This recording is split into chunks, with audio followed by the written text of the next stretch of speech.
কলকাতায় অনেক টুরিস্ট স্পটই রয়েছে, কিন্তু তার মধ্যে যে টুরিস্ট স্পটটা না দেখলেই না সেটা হলো আলিপুর জেল মিউজিয়াম। শীতের একটা সানডেতে তোমরা সবাই চলেই আসতে পারো আলিপুর জেল মিউজিয়ামে। আলিপুর জেল যেটা সেটা এখন আলিপুর মিউজিয়ামে কনভার্ট করা হয়েছে। তো তোমরা এখানে এলে দেখতে পাবে বিভিন্ন স্বাধীনতা সংগ্রামীদের যে সেলে রাখা হয়েছিল সেগুলো, ফাঁসির মঞ্চ, আরও অনেক কিছু। তো এটা একটা ঐতিহাসিক জায়গায় বলতে পারো তোমরা, যেখানে আমাদের দেশের বিপ্লবী যারা ছিল তাদেরকে এখানে রাখা হতো। তো সবার সেই ঘরগুলো রয়েছে, আরও সব কিছু তাদের ইউজ করা জিনিসপত্র, অনেক জিনিস রয়েছে যেগুলো থেকে তোমরা অনেক কিছু জানতে পারবে।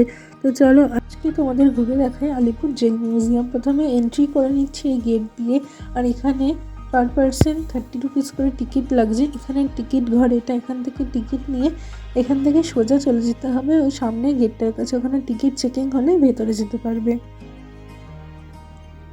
প্রথমেই এটা পুরো ম্যাপটা রয়েছে যে কোন স্পটগুলো দেখার আছে। ভেতরে চলে এলেই সামনে একটা খুব সুন্দর বাগান, যেখানে প্রচুর ফুল ফুটে রয়েছে। আর এখন শীতের মরশুম, তো অনেক উইন্টার ফ্লাওয়ার্স এখানে রয়েছে। ভেতরটা খুব সুন্দর করে ডেকোরেট করা, খুবই নিট অ্যান্ড ক্লিন, তোমরা এলেই দেখতে পারবে। আর অনেকটা বড় জায়গা, অনেকটা বড় স্পেস ভেতরে।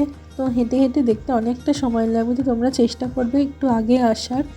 এটা খোলা থাকে মোটামুটি বিকেল 5:30টা পর্যন্ত। এখানে দেখতে পাচ্ছ এখানে অ্যারো দিয়ে ডিরেকশন দেওয়া আছে যে কোনটা কোন দিকে। তো সেরকম ডিরেকশন দেখে প্রথমে আমরা চলে যাচ্ছি এদিকে নেহেরু সেলে। আমি একটুখানি এগিয়ে গেলে তোমরা দেখতে পারবে নেহেরু সেল, যেখানে নেহেরুজিকে রাখা ছিল যে এই জেলের মধ্যে। এই সাইডে রয়েছে ওনার মেয়ের স্ট্যাচু একটা, এখানে ওনার মেয়ে ওনার জন্য অপেক্ষা করতো, বাবার সাথে দেখা করার জন্য। সিঁড়ি দিয়ে উঠলেই দেখতে পারবে এই সেলটা রয়েছে। এগুলো হচ্ছে সিঙ্গেল সেল, এখানে মানে একা কাউকে রাখা হতো। আরও অনেক জেনারেল সেল রয়েছে। নেহেরু সেল দেখার পর আমরা চলে যাব লাইব্রেরি ও সেমিনার হল, যেখানে তোমরা অনেক আর্টওয়ার্ক দেখতে পাবে।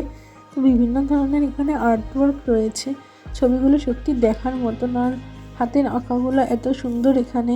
এখানে তোমরা আমাদের বাংলার অনেক আর্ট কালচার দেখতে পাবে। রাধাকৃষ্ণের পেন্টিং রয়েছে, অনেক দেবদেবতার পেন্টিং রয়েছে, শিব, ব্রহ্মা, বিষ্ণু, মহেশ্বর, মা দুর্গা। খুবই সুন্দর পেন্টিংগুলো। আর অয়েল পেন্টিংয়ের ডিটেলস এখানে দেওয়া আছে, ওয়াটার কালারের ডিটেলস দেওয়া আছে। তো এইটা দেখার পর আমরা বাইরের দিকে বেরিয়ে এলাম। এসে আমরা এবার চলে যাব জেনারেল সেল দেখতে। রাইট সাইডে রয়েছে ওয়াশরুম, আর এই সামনেই রয়েছে দীপান্তরের বন্দি জীবন, ওটা আমরা বেরিয়ে এসে দেখব। প্রথমে আমরা দেখে নেব জেনারেল সেল। তো এখানে যারা এমনি কয়েদি যারা ছিল তাদেরকে রাখা হতো, আর যারা আমাদের বড় বড় স্বাধীনতা বিপ্লবীরা ছিল তাদের সেলগুলো আলাদা আলাদা ইন্ডিভিজুয়াল সেল। এখান থেকে দেখে বেরোনোর পর আমরা এবার চলে যাব পুলিশ মিউজিয়াম। এটার এই পাশটাই রয়েছে পুলিশ মিউজিয়াম। তো এখানে দেখতে পাবে তোমরা বিভিন্ন ধরনের ওয়েপন্স যেগুলো ইউজ হয়েছে, সেই ডিটেলসে সব ওখানে লেখা রয়েছে। এখানে এইগুলো যে দেখছো তোমরা বইয়ের ভেতরে কি করে অস্ত্র লুকিয়ে রাখা হতো সেগুলো দেখাচ্ছে এখানে। এই উইপেন্সগুলো কারা ইউজ করতো আর কোথায় কোথায় এগুলো ইউজ হয়েছে সেই সব ডিটেলস এখানে লেখা রয়েছে। আর যে বোমা যেগুলো রয়েছে, বোমার শেলগুলো রয়েছে, সেগুলো এখানে দেখানো রয়েছে। এখানে এই মিউজিয়ামটা দেখার পর আমরা এবারে চলে যাব দ্বীপান্তরে বন্দি জীবন। মানে দ্বীপান্তরে যদি কাউকে পাঠিয়ে দেওয়া হতো আন্দামানের ওখানে, ওই দ্বীপের মধ্যে তাকে রাখা হতো। তো চারিদিকে জল ছিল, মাঝখানে রেখে দেওয়া হতো, চারিদিকে জল থাকতো।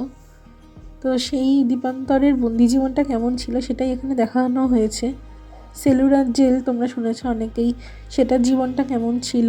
দ্বীপান্তরের বন্দি জীবনের ওই ঘরটা দেখে আমরা এবার নিচে চলে আসবো। এসে এখান দিয়ে সোজা চলে যাব, গেলে আমরা দেখতে পাবো এখানে কাজী নজরুল সেল। প্রথমে ঘরে এন্ট্রি করলে দেখা যাবে এখানে কাজী নজরুল ইসলামের অনেক বই রয়েছে, আর উনি লিখছে এরকম একটা স্ট্যাচু রয়েছে এখানে। এই রুমটা দেখার পর আমরা বাইরে বেরিয়ে আসবো, তারপর আমরা এখানে দেখতে চলে যাব বন্দীদের জীবন চর্চা। যারা বন্দি থাকতো এখানে এই সেলে, তাদের জীবন কেমন ছিল সেগুলো আমরা এখানে দেখতে চলে যাব। তাদেরকে এখানে কি কি কাজ করতে হতো, কেমন জীবন ছিল, কেমন করে ওরা থাকতো যে ঘরগুলোতে, সেগুলোই এখানে দেখাবে। এই স্ট্যাচুগুলোই দেখে এত খারাপ লাগছে, তাহলে না জানি যারা এখানে ছিল তাদের কতটা কষ্ট সহ্য করে এখানে থাকতে হতো। তাদের উপর এরকম টর্চার করা হতো, এইভাবে এতটা পরিশ্রম করানো হতো, কারণ একটাই যে তারা চেয়েছিল যে আমাদের দেশটা যাতে স্বাধীন হয় আর ব্রিটিশ মুক্ত হয়। এটা একটা জেনারেল সেল, এখানে একসাথে এতগুলো কয়েদিকে এভাবে রাখা হতো। এখন হয়তো এই রুমটার কন্ডিশন একটু ভালো বা এরকম করেছে যাতে সবাই দেখতে আসে তার জন্য, কিন্তু আদতে হয়তো এর থেকে আরও খারাপ অবস্থা ছিল এই রুমগুলোর। তোমাদেরকে অবশ্যই বলবো যে যারা এই আলিপুর জেল মিউজিয়ামটা দেখোনি তারা অবশ্যই একবার এসে এই জেল মিউজিয়ামটা দেখে যেও। এখানে স্বাধীনতা সংগ্রামীদের জীবনগুলো তোমরা দেখতে পাবে, তারা কেমন করে এই জেলের ভেতর কত কষ্টে দিন কাটাতো, আবার বেরিয়ে আমাদের জন্য এরা এত লড়াই করেছে দেশটা স্বাধীন করার জন্য। তাই তোমাদের সবাইকে একবার রিকোয়েস্ট করছি, সবাই এসে একবার জেল মিউজিয়ামটা অবশ্যই ভিজিট করে যেও। এইটা হয়তো ভিজিট করলে তাদেরকে আমাদের একটা রেসপেক্ট জানানো হবে। তো এই জেনারেল সেলগুলো দেখার পর আমরা এদিকে বেরিয়ে আসবো। এটা তোমরা দেখতে পাবে একটা অ্যাওয়ার্ড গ্যালারি রয়েছে ওয়েস্ট বেঙ্গল গভর্নমেন্টের, তো তোমরা একবার ওটা ঘুরে দেখে নিতে পারো। তো অ্যাওয়ার্ড গ্যালারিটা দেখা হয়ে গেলে এখান থেকে বেরিয়ে তোমরা চলে আসবে hospital building exhibition. Ground floor আর ফার্স্ট ফ্লোরে রয়েছে, এখানে নেতাজি স্টোরি রয়েছে, বিপ্লবীদের স্টোরি রয়েছে, আরও অনেক কিছু রয়েছে।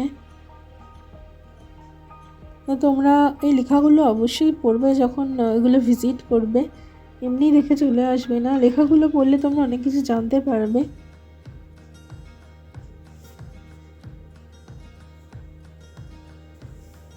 এই নিচটা হচ্ছে ফুড কোর্ট, উপর দিয়ে তোমরা দেখতে পাবে গেলে।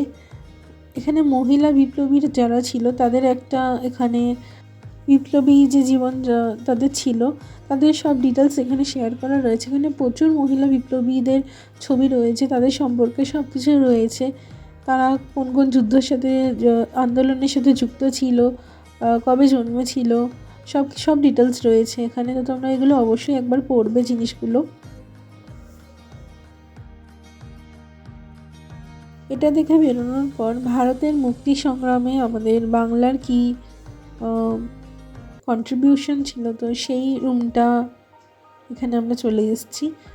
তো এখানেও তোমার সব কিছু রয়েছে, সেগুলো বিভিন্ন ধরনের লেখা রয়েছে, লেখাগুলো পড়বে। এই লেখাগুলো পড়লেই তোমরা জানতে পারবে যে বাংলার কি কন্ট্রিবিউশন ছিল। এখানে সব ডিটেলস শেয়ার করা রয়েছে। এই রুমগুলো সব দেয়ালেই রেভলিউশনারি অ্যাক্টিভিটিসের যে ডিটেলসগুলো সেগুলো রয়েছে, তো সেগুলো তোমরা টাইম নিয়ে যাবে আর এগুলো পড়বে। এরপর আমরা চলে যাচ্ছি আর একটা রুমে।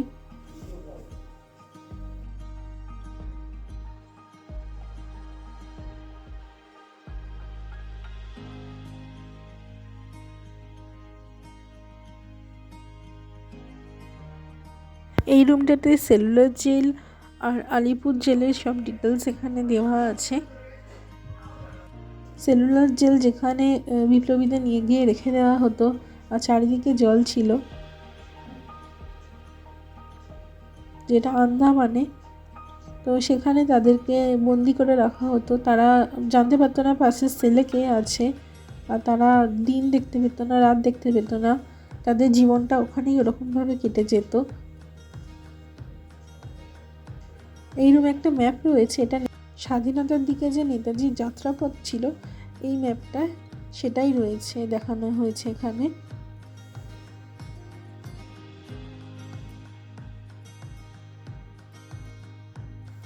এরপর এই বিল্ডিং থেকে বেরিয়ে সামনের দিকে আমরা চলে আসব। এলেই এখানে দেখতে পাবে যে বিভিন্ন ধরনের কয়েন, মুদ্রা যেগুলো রয়েছে আগেকার যুগের, তো সেগুলো এখানে রাখা রয়েছে। আর অনেক দুর্গা ঠাকুরের অনেক মূর্তি রয়েছে, মূর্তিগুলো খুবই সুন্দর, তো সেগুলো তোমরা দেখবে।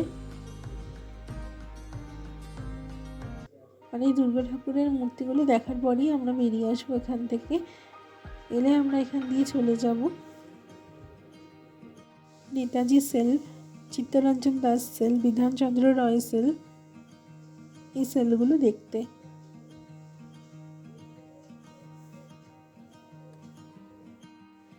এই মানুষগুলোকে এইভাবে এই সেলগুলোর মধ্যে রাখা হয়েছিল। একবার ভাবতে পারছো, এই ঘরটার মধ্যেই এদেরকে থাকতে হতো, এখানেই টয়লেট ইউজ করতে হতো একটা সাইডে। তো কীভাবে এনাদেরকে জীবন কাটাতে হয়েছে শুধু এই দেশটাকে স্বাধীন করার জন্য। তো আমরা গ্রাউন্ড ফ্লোর থেকে এবার ফার্স্ট ফ্লোরে চলে এসেছি। তো এই ফার্স্ট ফ্লোরেই এলে তোমরা দেখতে পাবে এখানে নেতাজি সুভাষচন্দ্র বসুর সেল, যেখানে ওনাকে রাখা হয়েছিল। পাশেই রয়েছে সিআর দাস সেল, যতীনমোহন সেনগুপ্তের সেল। এই সেলগুলোতে ওনাদেরকে এরকমভাবে রাখা হতো। আর এই গেটগুলোর যে এখানে লকটা রয়েছে, লকগুলো দেখো কতটা অন্যরকমভাবে এখানে লকগুলো করা, যাতে না কোনোভাবেই হাত গলিয়ে এই লকগুলো খোলা যেতে পারে। তো সেইভাবে লকগুলো করা রয়েছে। এরপরে আমরা চলে এসেছি এখানে ফাঁসির মঞ্চ দেখতে, যেখানে ক্ষুদিরাম বসুকে ফাঁসি দেওয়া হয়েছিল। তো এই জায়গাটা এলেই তোমরা দেখতে পাবে কতটা খারাপ লাগবে এখানটা এলে, যে বিনা কারণে কোনো বিনা দোষে মানুষগুলোকে এভাবে শাস্তি দেওয়া হতো এখানে। এর পাশেই রয়েছে শবদেহ পরীক্ষাগার।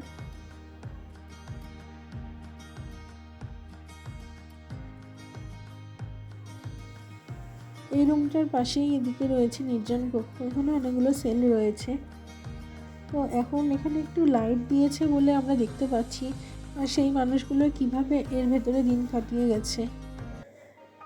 তো তোমাদের সবাইকে একবার রিকোয়েস্ট করবো, যারা আলিপুর জেল মিউজিয়াম দেখোনি, এসে একবার ভিজিট করে জেল মিউজিয়ামটা দেখে যাবে।